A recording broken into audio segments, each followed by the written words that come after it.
Welcome to the Michael Singer Podcast, presented by Sounds True, in partnership with Shanti Publications.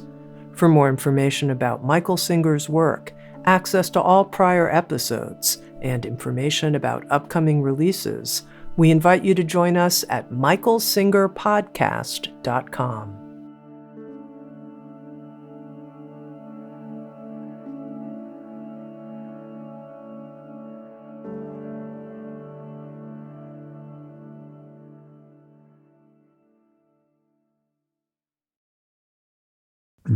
Jagradav, Jai Masters. At some point in your growth, you can really come to see the mind. We use the analogy that a fish doesn't know it's in the water because it's never been out. That is its environment. I'm not trying to demean you, but your mind is your environment.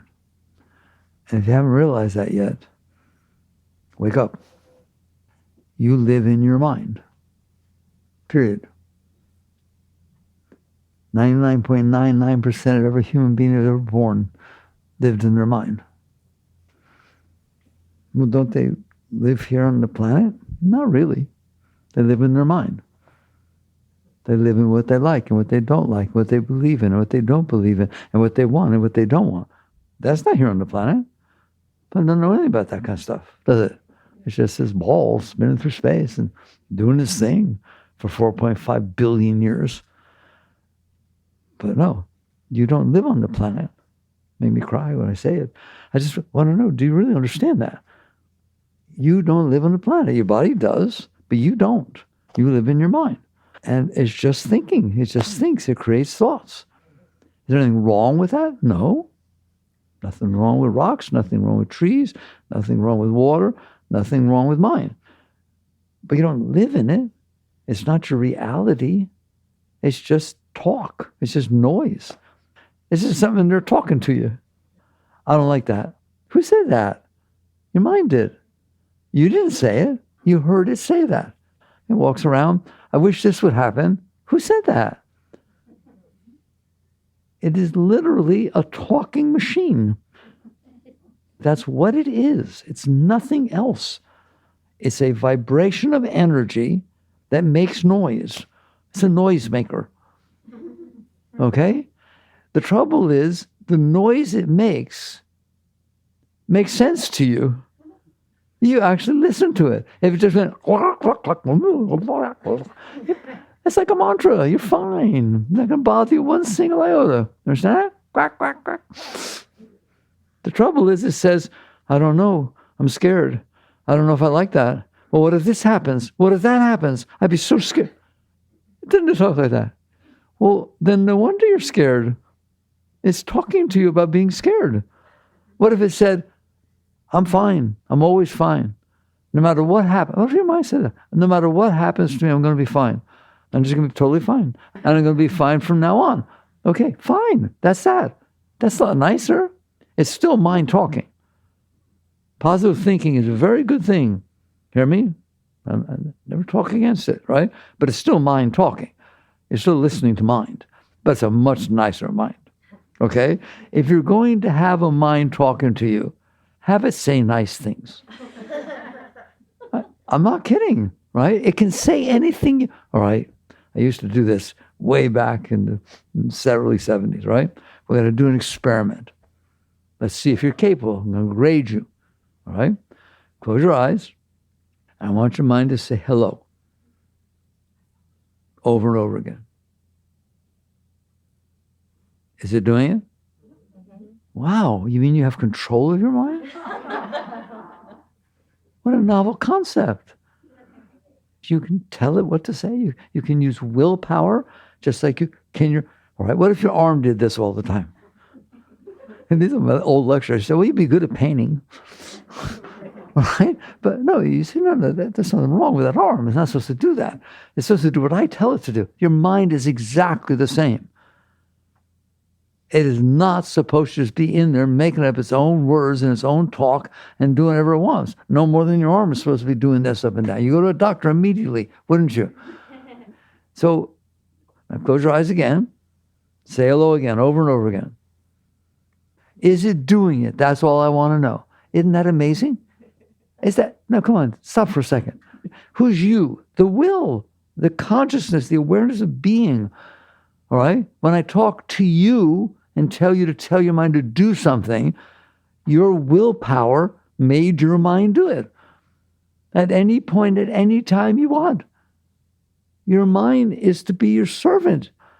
Your arm is a tool that you get to use. Correct? Your mind is an amazing tool. An amazing tool. Mind, what is 2 plus 2? 4. And usually it's right. Not always. Especially when you get older. I'll tell you right now. And so it is a tool. Oh, I'm going to cry. It's just like your body. It's a tool. Your arm, this. Your mouth can chew. It's nice. Good boy. All right? Your mind can think. That's what it can do. Can your arm think? Can your foot think? Can your nose think? No. Your mind can think. What is thinking? Listen to me. There are vibration rates of energy that create the universe.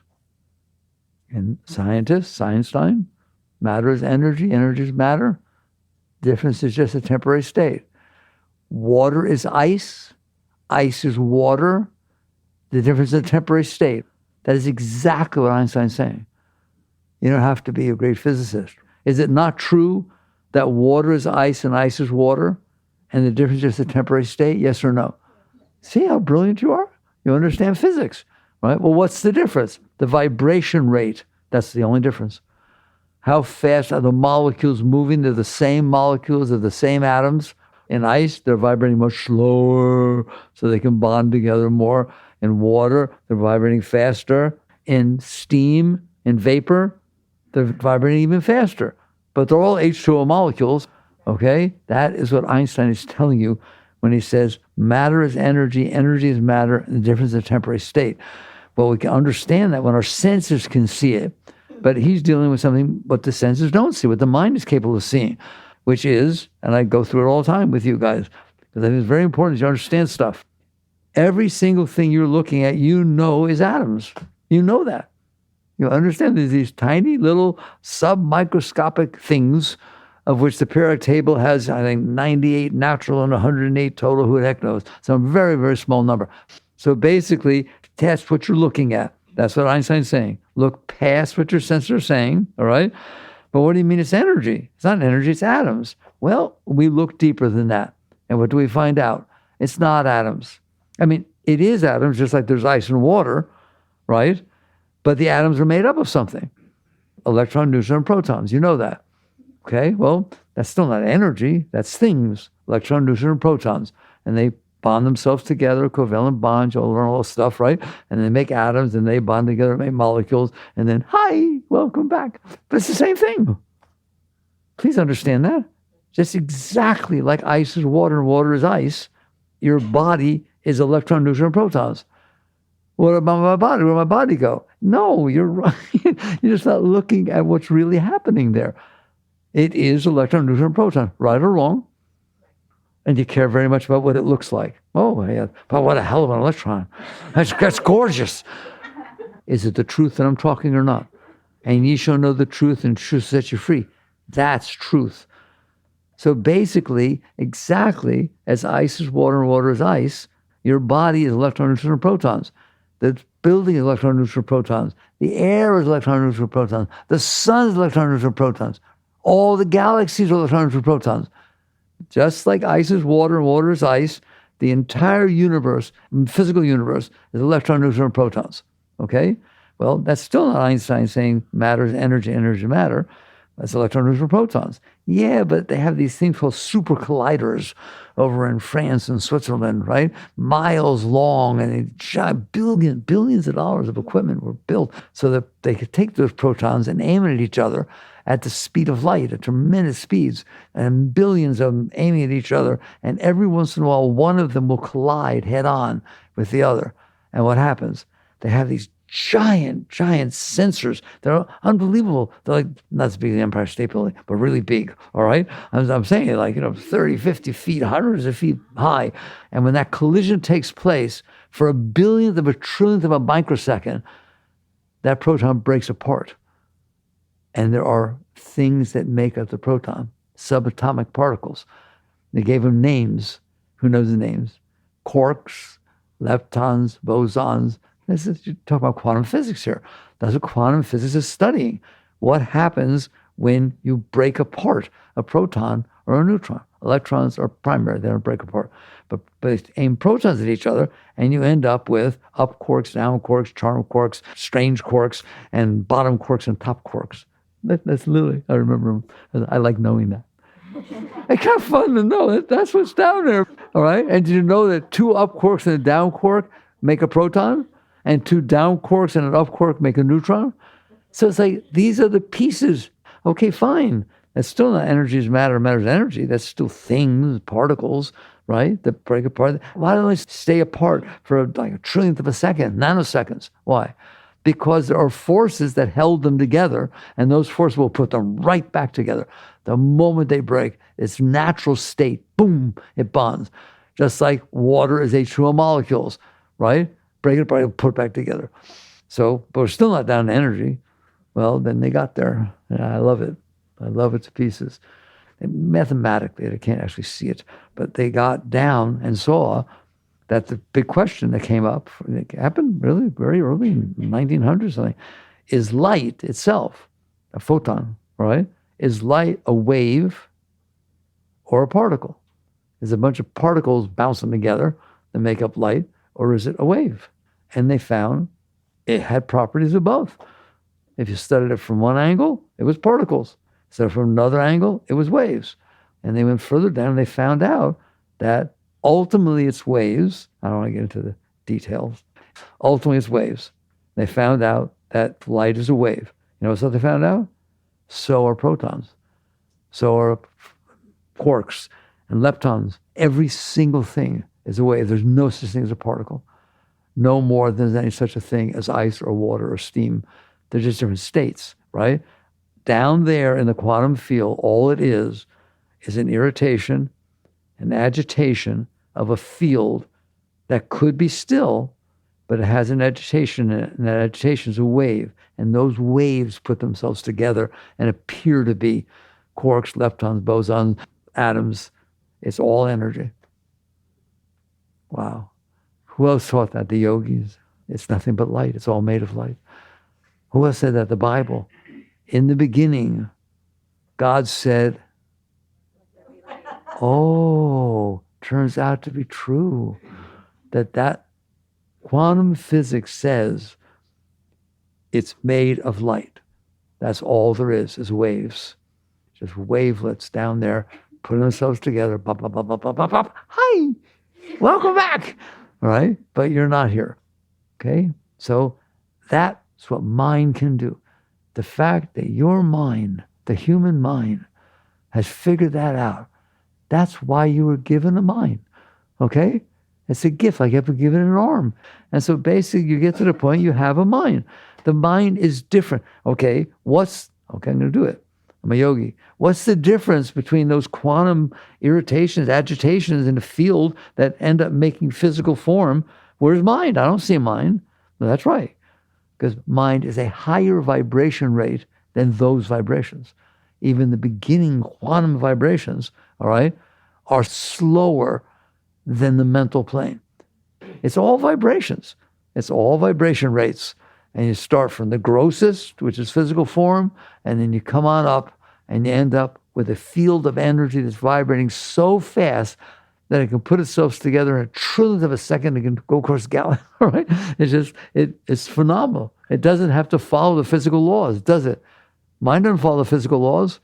It just can do anything at any time and make 60,000 things at once. It can travel faster than the speed of light. It has no limitations, okay? So mind is just a high, mind, in yoga we call them planes. There's the physical plane, the Shakti plane, the prana plane, right? Emotional plane, whatever you want to call it. There's the mental plane, There's a plane of ecstasy where you go into that plane. And then there's the formless, that you can literally get back before there was light, to where it's total stillness. And the Buddhists call it the empty mind. The yogis call it nirvikalpa samadhi. But it's just vibration rates. That's what mind is. It's a vibration rate. Well, what happens when the physical form vibrates? It makes proton, neutron, proton, they all pull themselves together and they build this. What happens when the mind vibrates? In yoga, we have a name for those vibrations, vrittis. I don't talk about yogic terms. I don't want to. You don't have to understand any of them. You just have to go there. I'd rather have you experience it than know about it. That's just mind. But they're vrittis. They talked about them thousands of years ago. They're vibrations in the mind. If the mind is not vibrating, it's silent. It's still. Was it stupid? No. It's brilliant. It's just not exercising, expressing. It's brilliant right then. At any moment, boom, express it. Here, right now, see a boat. Don't even close your eyes. I want you to see a boat. See a boat? Yes or no? How long did that take? Whoa. Now go build a boat. See the Queen Mary. See the Queen Mary. See it? Giant, beautiful cruise ship, big thing. How long did it take to make it? Billionth of a second. Go build it. That's in the mental plane and the physical plane. The mind is vibrating so fast, it can build anything. There's no limitations at all. God, I hope you're hearing me. That's a plane of reality. How do you know that there was a boat there when you said build a boat? Because you are not the mind. You are the awareness of the mind. You laughed earlier when I said the mind doesn't stop talking about all kinds of stuff. How do you know? Go to a therapist. My mind is bothering me so much. Ever since she left me, it just won't stop talking. All right, I'm going to be a very good therapist. Say that for a few moments. Now you say, okay, now, just a moment. How do you know? What do you mean, how do you know? I just told you, my mind's driving me crazy. How do you know? I'm in here. I see it. It's driving me crazy. How do you know? The mind doesn't know itself. You're the conscious being who is aware that your mind can be verstoken, or your mind can be nice, and your heart can be closed. Can your heart be closed? Can your heart be open? Yes or no? How do you know? It doesn't know. You are the knower. You are the consciousness, the awareness of being. That is the highest vibration. That is the highest. Okay? That's why Baba moved on and said, meditate on the self, meaning your awareness of being.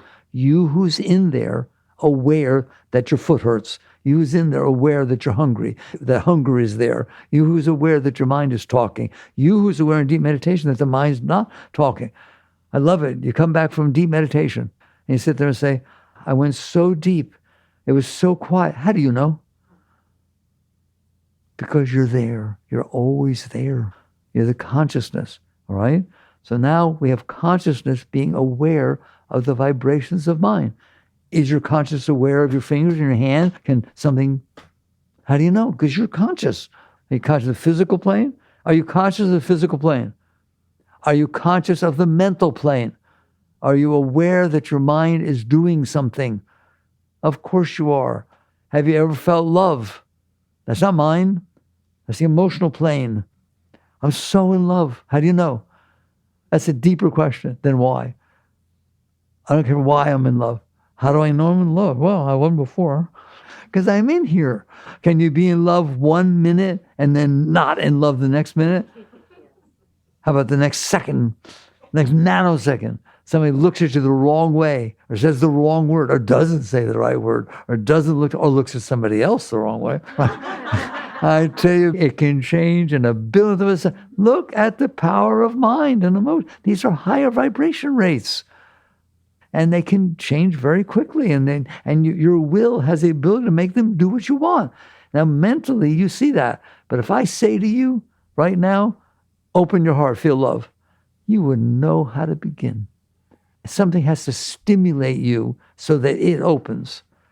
There has to be some outside thing that when it hits you, or a thought can do it, okay? When it hits you, that your heart responds by opening. But if I just say to you, open your heart right now, open, I want to love. By the way, you are capable of doing it. Exactly the same as you're capable of saying hello, goodbye.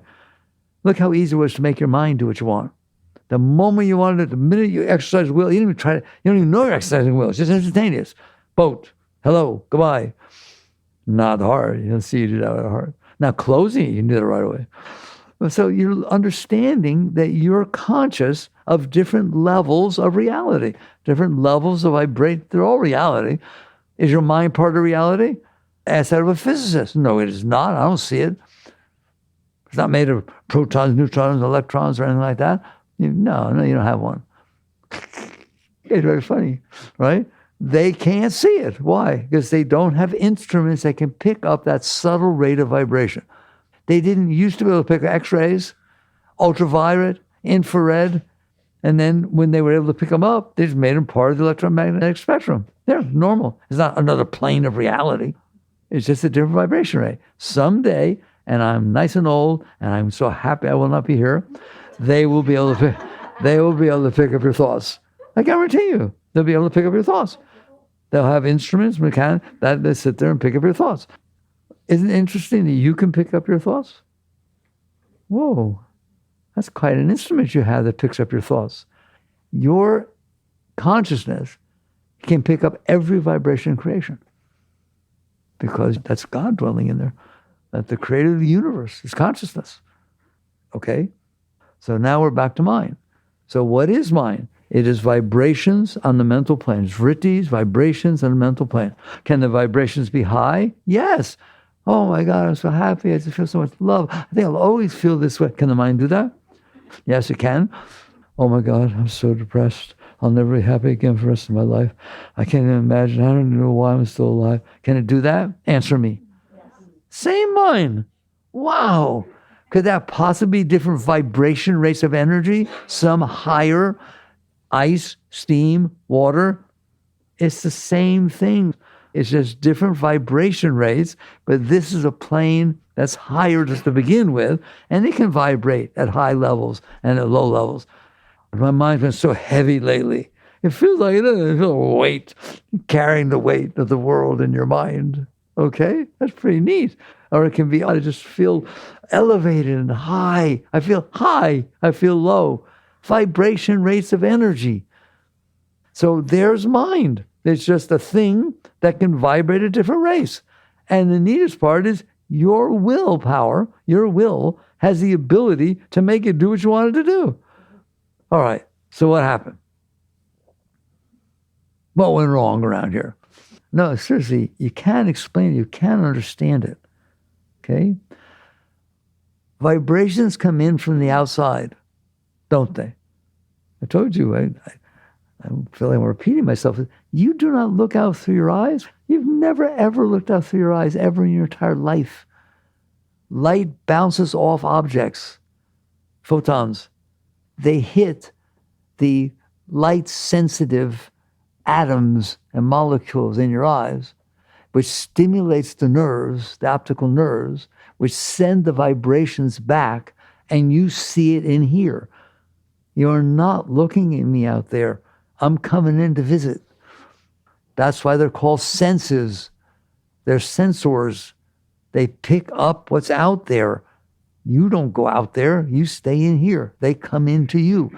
So you've got a flat screen TV in there that by the time those vibrations from outside come in, all five of the senses come in, you're the consciousness, the self. Why do they call it the self? What I want to call you is in there watching.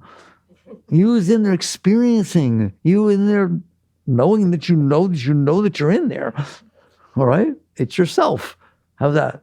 The essence of your being is sitting in here receiving the input that came in through your senses. And so you're like sitting at the console back there watching the flat screen TV that has 5 different vibration rates, and you're picking them all up. And that's what's going on. Do you know that? I want to ask you a question. Is this strange to you? Do you understand that's what all the science is teaching you? But this is spiritual. Why? All of a sudden, you can't have a problem with the world. You're not even out there. You're in here. All right? Why do you think, watch this relationship, something comes in from the outside? Does it come back to you purely so you see exactly what's there? Not a chance in the world. Why? Because it has to pass through mind to get to you. And all of a sudden, something coming in is a temperature, say 90 degrees, 95 today, right? So 90-degree temperatures coming in. What is that? That's a vibration rate of energy that's vibrating at 95 degrees. It's just physical form vibrating a little faster than it was before. Okay? It's just all vibration rates of energy. So those vibration rates are coming in through your senses. You pick them up because of senses. If you didn't have senses, you wouldn't know there's a world out there.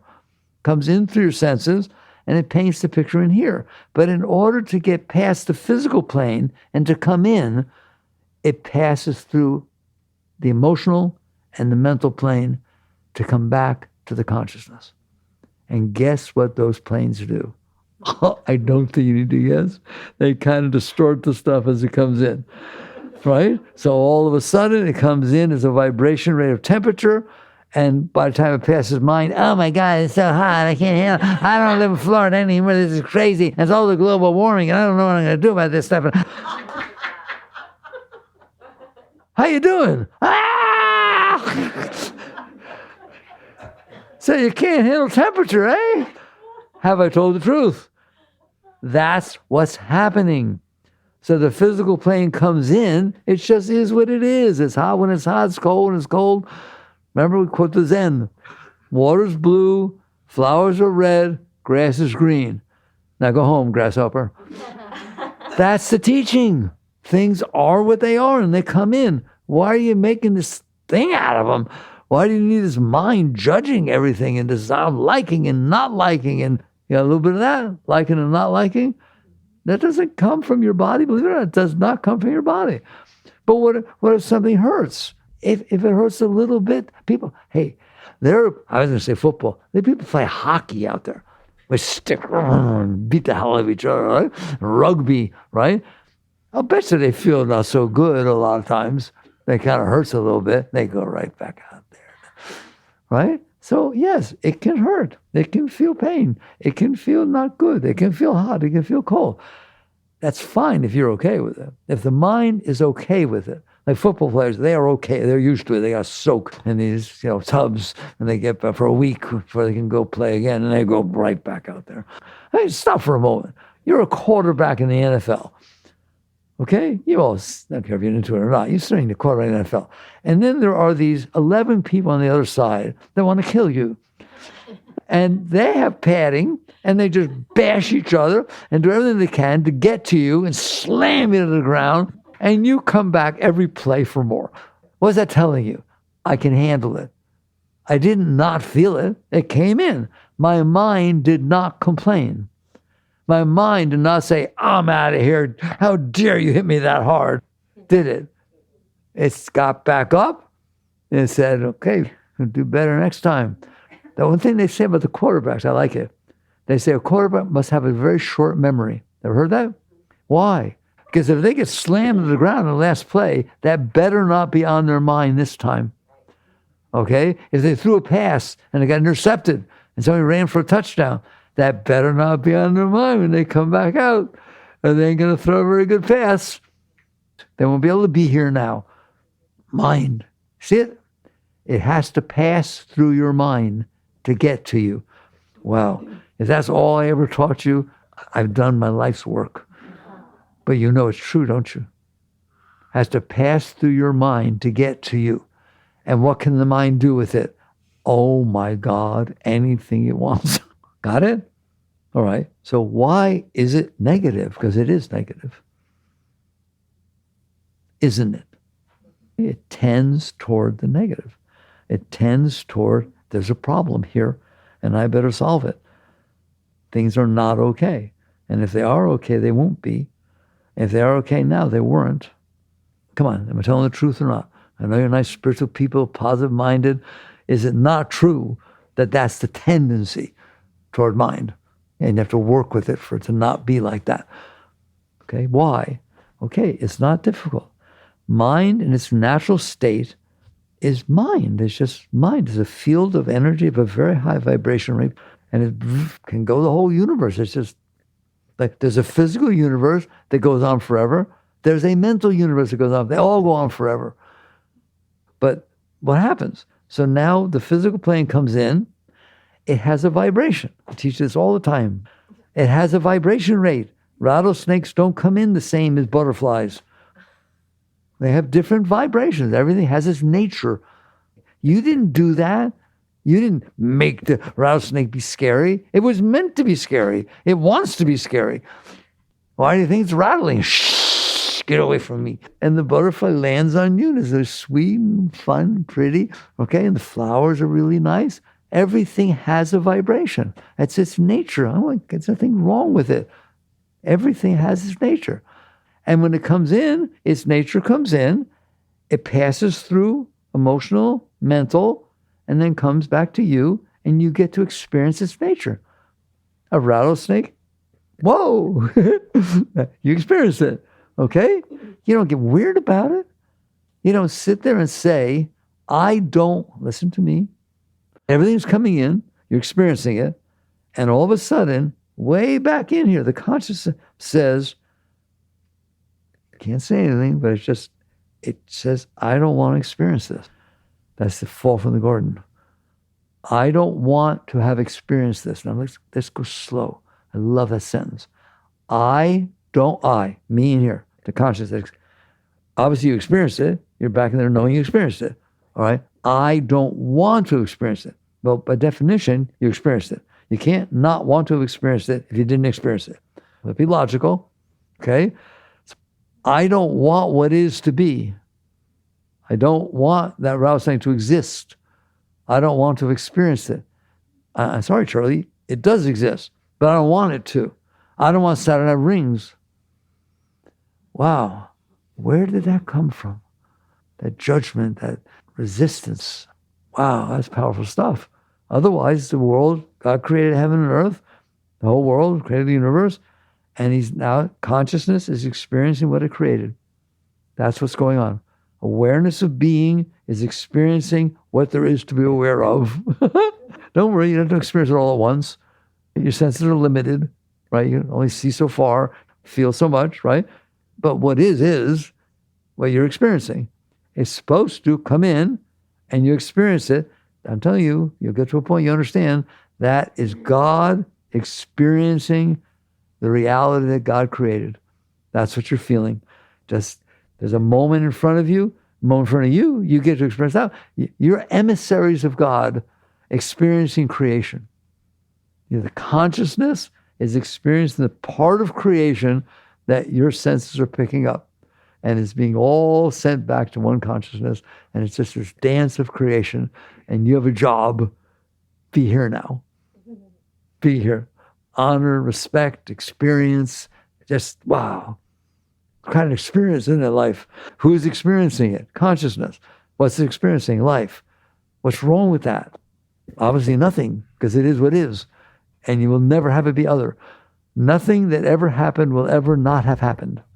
So you understand that that's what happened. What happened is, at some point, and I can't say why, don't ask me, why would God resist God? I don't want to get into philosophy, but I will tell you that happened. That consciousness is experiencing creation. At some point, something came in and resistance was born, as opposed to total openness of experience, oneness. They say, yoga, they say, when the experiencer, consciousness, and the experience, the object consciousness, become one. They're just one. They're just merging into each other. That's a very deep state, okay? And that happens to you. You ready?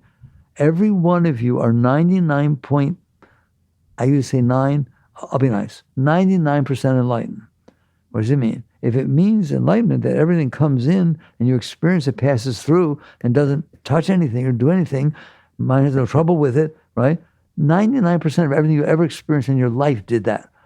The trees, the leaves, the clouds, the dotted lines in the road. Are you listening to me? I'm complimenting you here, right? Before I wasn't. Now I'm complimenting you, okay? Right or wrong. People you don't know, cars that drive by, 99% of it. What do you do with it? Do you not experience it? I do experience it. But I don't resist it. I don't grab it to keep it and don't resist it to make it go away. It comes in and passes through. I'm in the garden. I'm just experiencing reality. Fair enough? Okay. At some point, you in there didn't do that.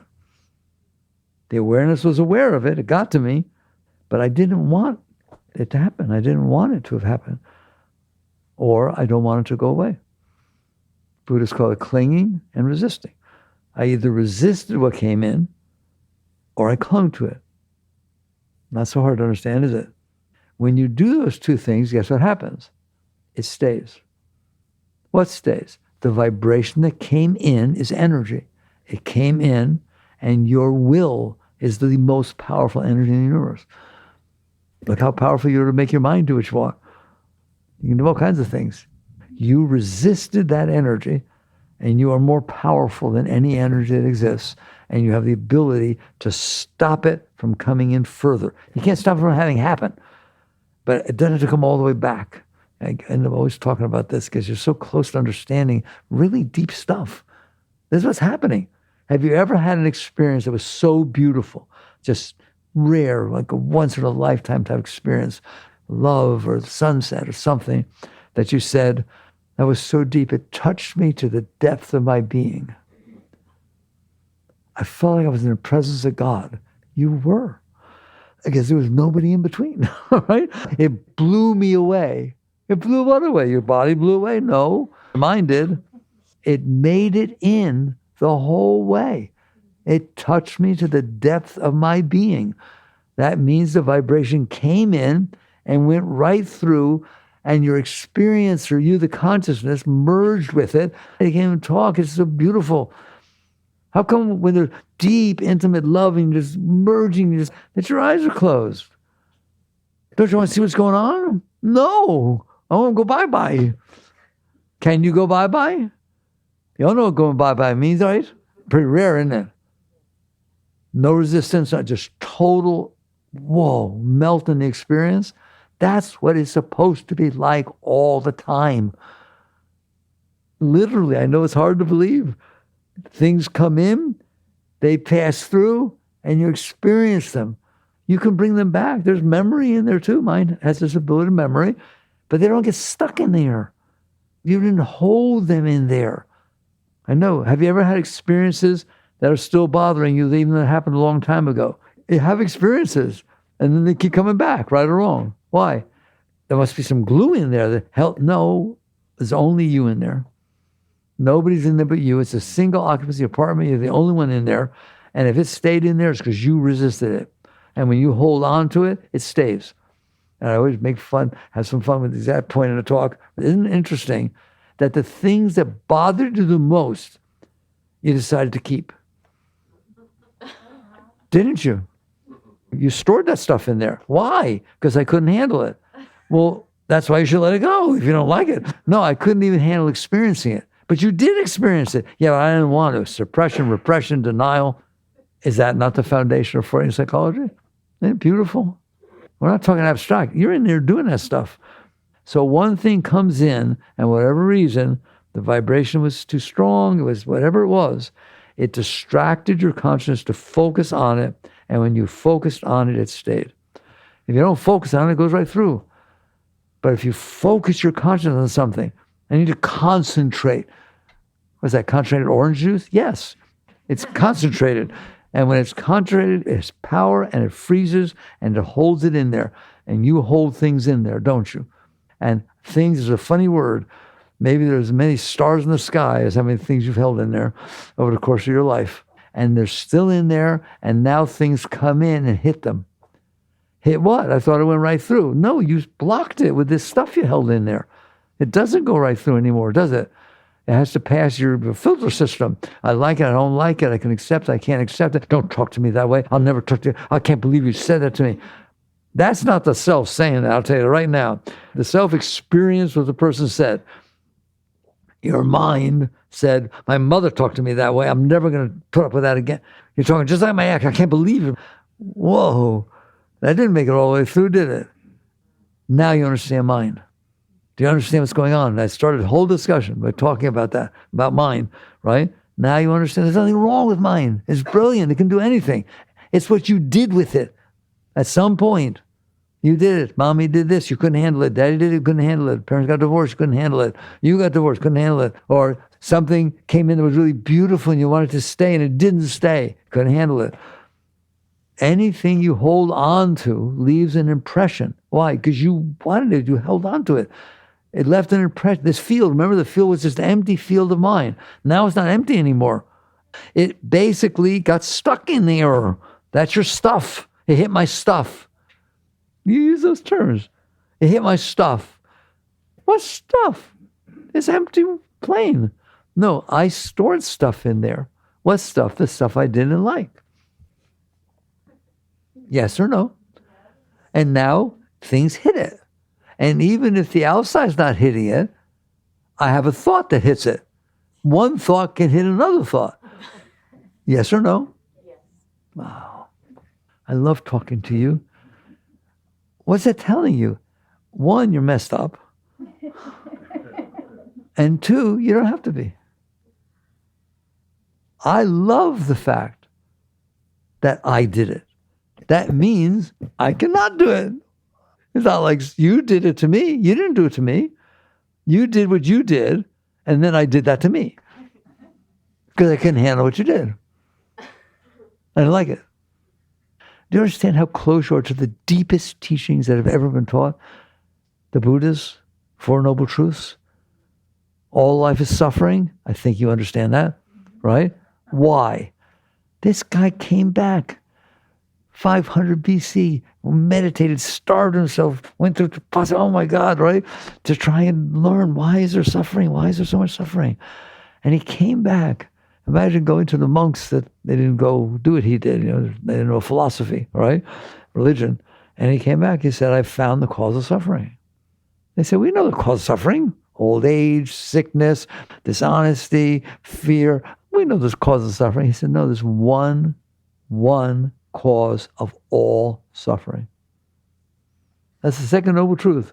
There's one cause of all suffering, covers all people, covers all time, covers every single thing that ever was or ever will be. What is the cause of suffering? Preference, desire. The fact that your mind has a way it wants things to be means you're going to suffer. I don't want to die. Okay, suffer. I don't want to get old. Suffer. I don't want a little zit on my cheek when I go to the prom for high school. Suffer. Any preference is a thing of mind.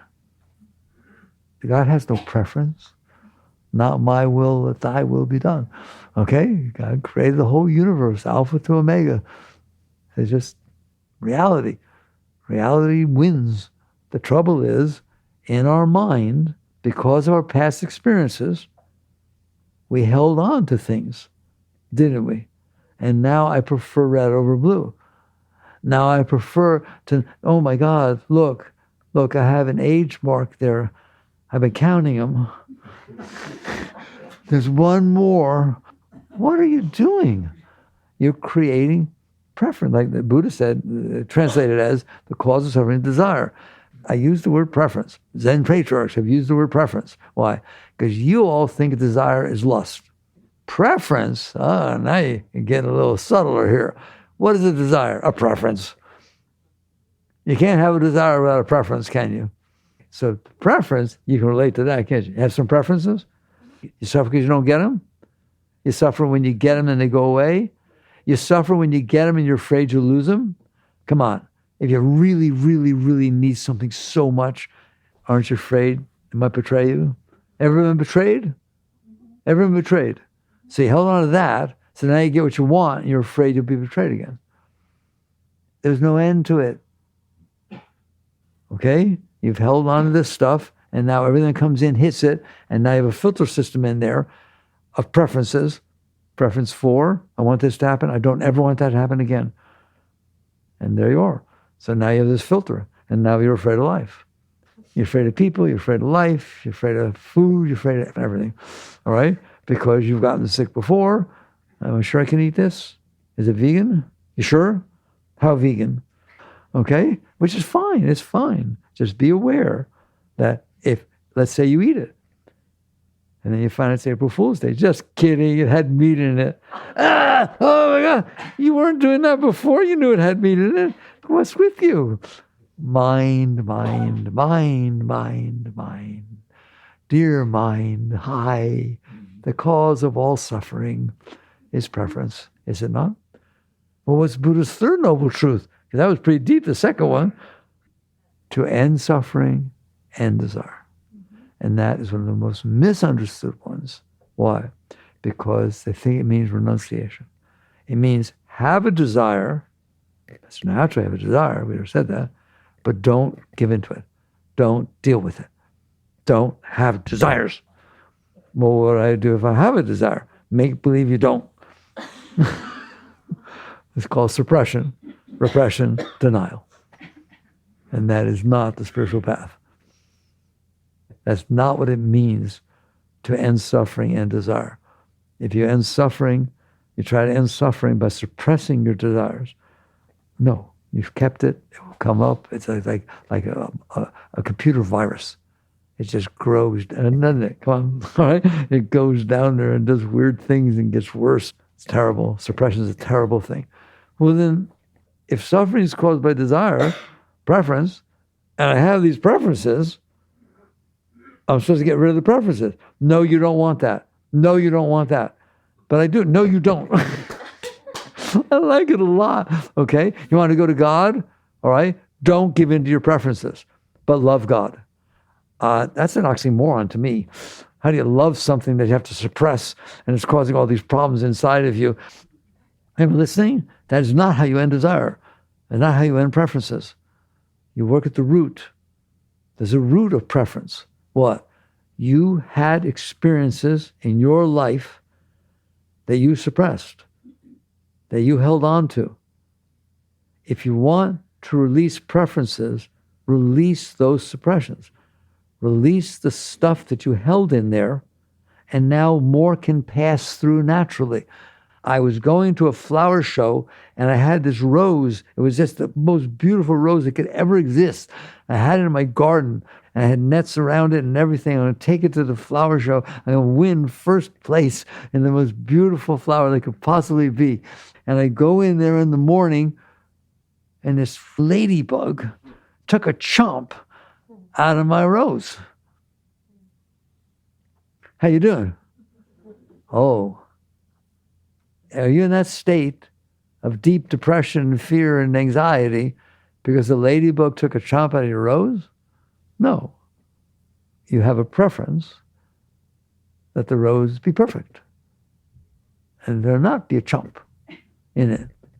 If you didn't have the preference and you were some new age hippie doobie, you'd go out there and say, wow, look at that ladybug. Wow, look, oh my God, it's like a decoration on a rose. I want to take a picture of it. Totally different attitude. No preference. Acceptance. That's the opposite of preference, is acceptance. You don't suppress preference. You don't get rid of preference. You accept reality. And if you didn't accept it in the past and you stored non-acceptance down there, and that's what's down there, let it go now. And that's your entire path. And that's, you don't get rid of preferences.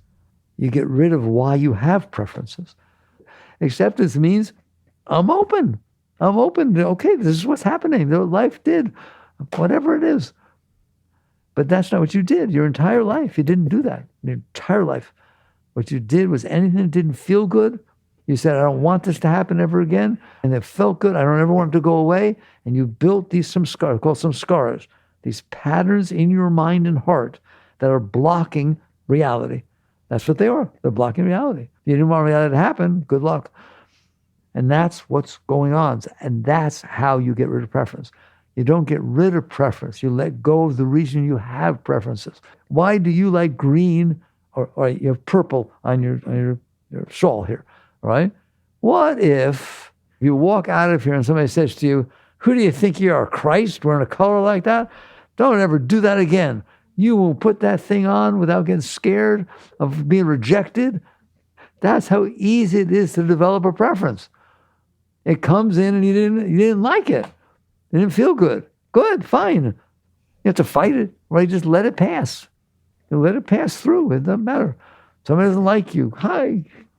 You don't have to be weird, right? They don't like you. Just smile inside, not outside. They don't like when you smile outside when they don't like you, right? They think you're mocking them. No. Just inside. Hi, bye. I'll see you again later. You don't have to resist. And if you don't resist, it doesn't get stuck. Because it's not stuck. It's you holding it there. Wow. I'm going pretty deep today. You hear me? That is what you stored in your mind and your heart. These blockages. If you want to be free, if you want to practice the deep teaching, the great way, enlightenment, is not difficult for those who have no preferences. But don't be busy having no preferences. Because that's a preference. And a very big one. And now, meditation not working, I still have preferences. I'm embarrassed. I don't even see my preferences. I really want them. I won't say anything. I'll make believe, spiritual ego, I'll make believe I'm okay. No. Let go of the stuff you stored from your past that says things are not the same. That color is, I told you, there's no color. I can't do it all. There's no color. Nothing has color. Do you know that? Light has color. The wavelengths of light, the electromagnetic spectrum, they have color. They have temperature and color, the same thing. Color and temperature, the same thing. Vibrates a certain rate, shows up as a color. We see it as a color. Another rate, we see another color. That's what's going on. So it is the light bouncing off that shawl. That shawl has no color.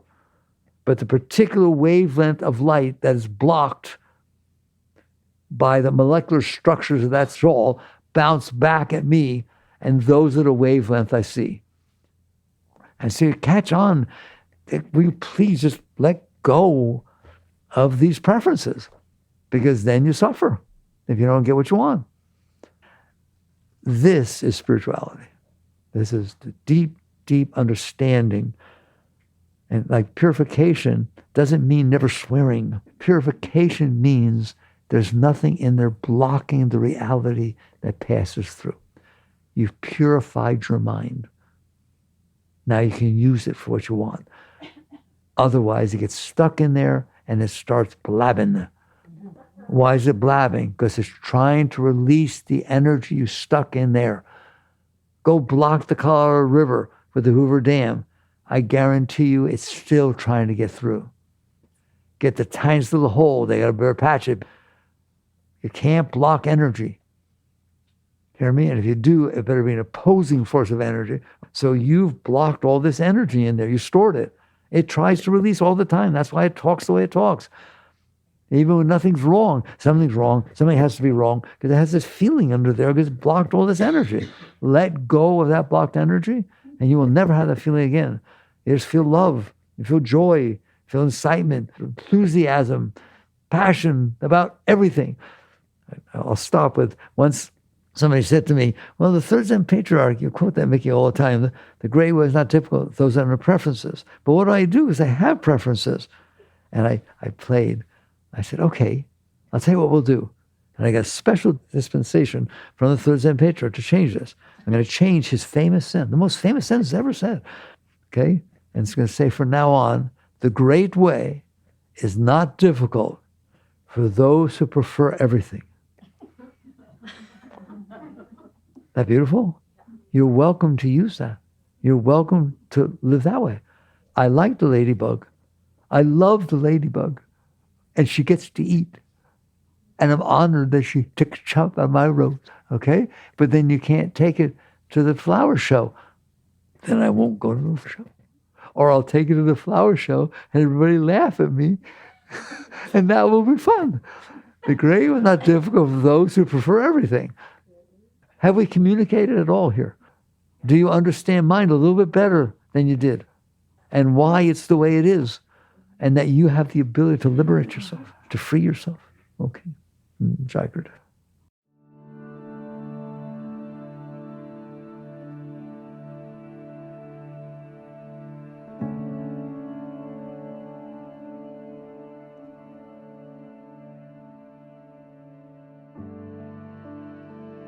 You've been listening to the Michael Singer Podcast, produced by Sounds True in partnership with Shanti Publications. For more information on Michael's body of work and all back episodes, please join us at michaelsingerpodcast.com. Thanks so much for listening. Sounds True, waking up the world.